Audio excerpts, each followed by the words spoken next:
what year did you enlist, or what year were you drafted? 1942. So Pearl Harbor do you remember Pearl Harbor happening? Yeah, well, it was over 2,000, I guess, got killed, wasn't it? Yes, absolutely. Do you remember when you heard about when Pearl Harbor had happened? Yeah. They had a theater in Hartford. They called it the State Theater. And every weekend they had a big show, especially bands and things like that. And when that happened, I was in that theater, safe enough here in Hartford. And I happen to have a cousin.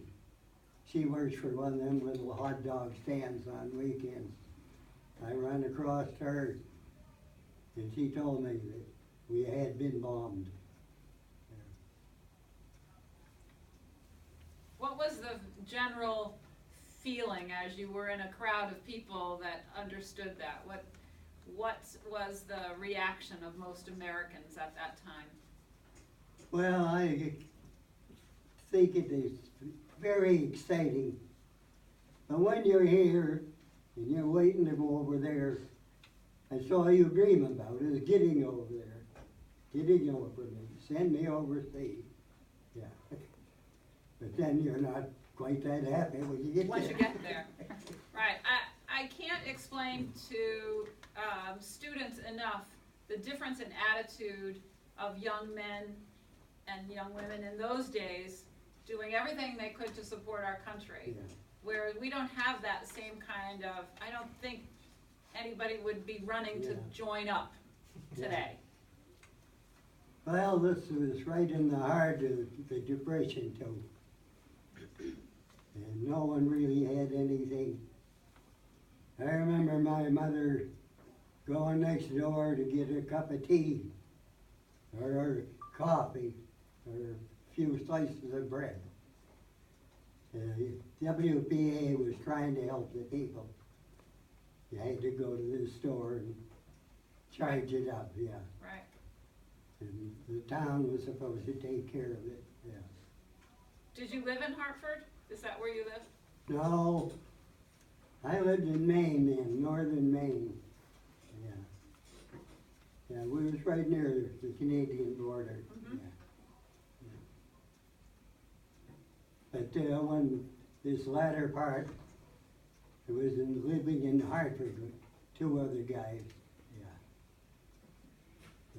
Had you come down here to work? Yeah. And where did you work? Well, I got into the place called for lighting, Miller Light in Meriden, Okay. and the other fellow, he got in different shift.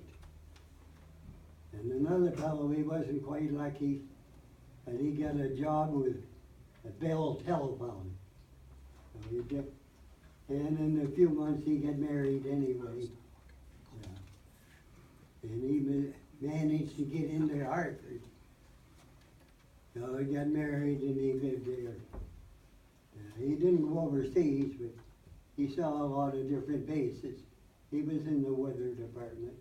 Okay. Yeah, he was pretty good at it. But eventually he ended up at Pratt and Whitney. I was gonna say, my mom comes from Vermont, and she came down to work at Pratt and Whitney during the war. Yeah. So it wasn't uncommon for people to have to travel to find work Yeah. in those Especially- days, especially Yeah. during the Depression. And my Yeah. mother then- was a Rosie the Riveter. Ah, we have some people who did Rosie the Riveter in this class, yeah. Just did a report on Rosie. Did she work at Pratt. Pratt? Yeah, so there you go, real life, Yeah. right. But a lot of obituaries that you read here today, mention being married, born, Vermont, New Hampshire,